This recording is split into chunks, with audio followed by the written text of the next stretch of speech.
భార్య మీద చేయి చేసుకునే వాళ్ళు దేవునికి విరుద్ధమైన మార్గంలో నడుస్తున్నారు.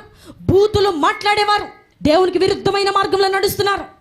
అట్టి వారిని దేవుడు ఎడబాస్తారు, అట్టి వారిని దేవుడు విడిచిపెట్టారు. అందుకు దేవుని వాక్యమే సాక్షి. సౌలు దేవునికి అవిధేయత చూపించినప్పుడు దేవుడు సౌలుతో మాట్లాడడం మానేశారు. సమయాలు చెప్తున్నారు, నీకు పగవాడు అయిపోయారు దేవుడు. ఎంతమంది మనలో దేవుణ్ణి పగ వ్యక్తిగా చేసుకున్న వారమై ఉన్నాం? మన జీవితాల్లో దేవుడు పగవానిగా మారిపోయారు. ఎప్పుడు పగ తీర్చుకుంటానా వీళ్ళ మీద, వీళ్ళ ప్రవర్తన ఏం బాగోలేదు. ఎన్నిసార్లు చెప్పాలి, ఎన్నిసార్లు హెచ్చరించాలి, ఎన్నిసార్లు గద్దించాలి, అయినా నువ్వు లోపడకుండా మాటి మాటికి అదే పాపంలో పడిపోతున్న ఈ వ్యక్తికి ఐఎమ్ ద ఎనిమీ. దేవుడు పగవాడుగా మారిపోయారు అంటే ఒక వ్యక్తికి, ఇక ఆ వ్యక్తికి పుట్టగతులు లేవండి. సౌలు జీవితం ఎలా అయిపోయిందంటే, ఏ జీరో నుంచి వచ్చాడో మరలా అదే జీరోకి దిగజారిపోయాడు. ఏ జీరో నుంచి, ఏ లెవెల్లో నుంచి దేవుడు తీసుకొచ్చారో అంతకంటే హీనమైన స్థితిలోనికి దేవుడు తను తీసుకుని పోయారు.